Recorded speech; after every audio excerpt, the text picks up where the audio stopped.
I truly believed Michael was the man of my dreams. Our life together was a tapestry woven with shared laughter, quiet evenings, and unwavering support. Every morning, I'd wake up next to him, feeling an almost unbearable sense of gratitude for the universe bringing us together. He was my rock, my confidant, the steady anchor in a chaotic world. We had built a beautiful home, filled with memories and promises of an even brighter future. I remember gazing at him across the dinner table, watching the way his eyes crinkled when he smiled, thinking I was the luckiest woman alive. There was never a shadow of doubt, not a single tremor in the foundation of our love. I felt utterly secure, completely adored, and blissfully unaware of the seismic shift that was about to rip through my entire existence, obliterating everything I held dear.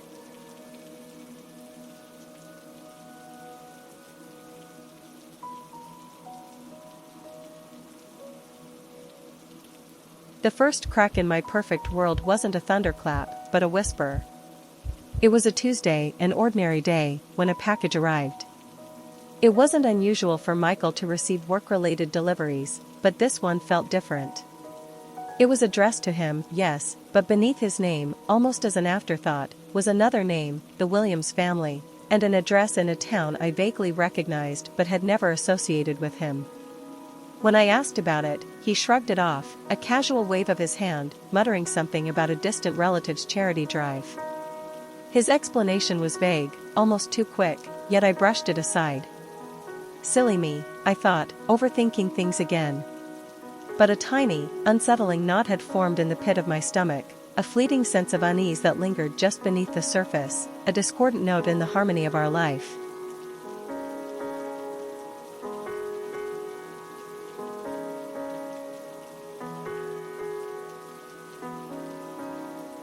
That small knot of unease began to tighten with each passing day. Suddenly, I started noticing things I'd previously overlooked or explained away.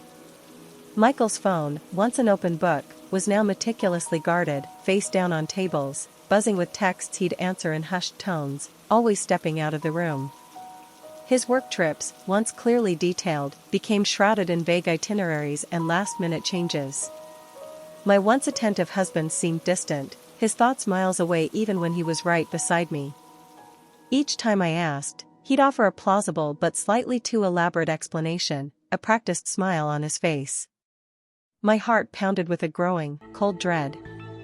I felt like I was walking through a fog, desperately trying to grasp at the truth, but everything kept slipping through my fingers, leaving me with a terrifying suspicion I couldn't articulate.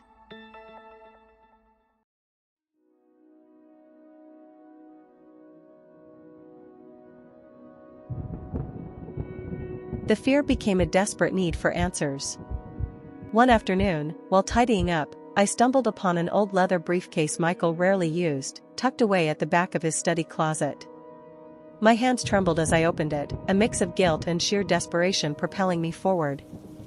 Inside, beneath some outdated documents, was a small, almost imperceptible zipper. My fingers fumbled, and then it opened. What I found made the blood drain from my face. A stack of photographs, yellowed with age, but undeniably clear. A beautiful woman, radiant and smiling, next to Michael, holding a small child. They looked like a family. His family. Not us. My breath hitched in my throat, a silent scream building in my chest. The world around me spun, tilting precariously, threatening to throw me into an abyss I never knew existed. This wasn't a misunderstanding, this was a secret. The images burned into my retina. I couldn't breathe. My hands, still shaking, fumbled for my phone. With the names clearly visible on the back of one of the photos, a cold, clinical determination took over. I typed them into the search bar, praying, pleading for some innocent explanation. But the internet, relentless and unforgiving, unveiled the truth with brutal efficiency. There were wedding announcements, social media profiles, school pictures of the child growing up. A full life, running parallel to ours, a complete and utter duplication of the family unit I thought we shared. The dates on their wedding photos were just months before ours. He wasn't just having an affair, he had an entirely separate, legally binding life. My Michael, my loving husband, was living a colossal lie, a double life meticulously constructed to deceive me. The realization hit me like a physical blow, knocking the wind out of me, leaving me gasping for air in a world that had just shattered.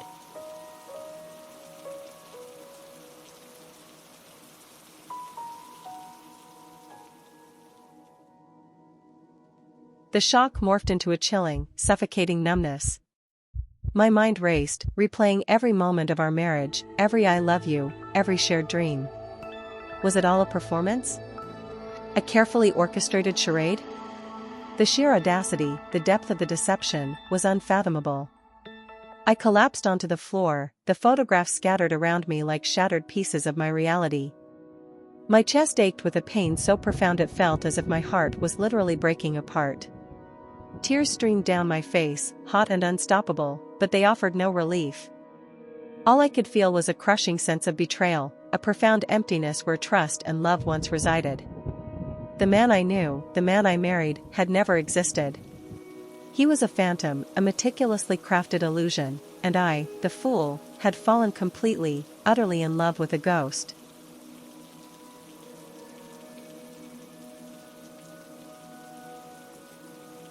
When Michael finally walked through the door, my world had already burned to ashes. The innocent "honey, I'm home" that usually filled me with warmth now felt like a cruel mockery. I stood there, clutching the incriminating photos, my voice a shaky whisper. "Who are they, Michael?"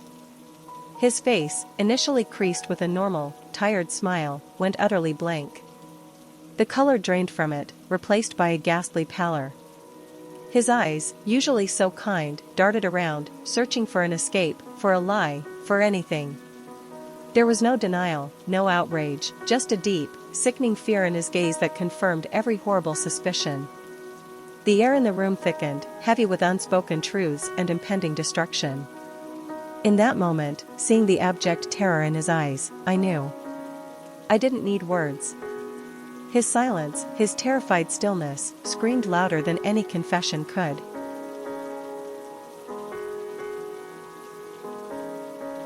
The confrontation, or lack thereof, sealed my fate.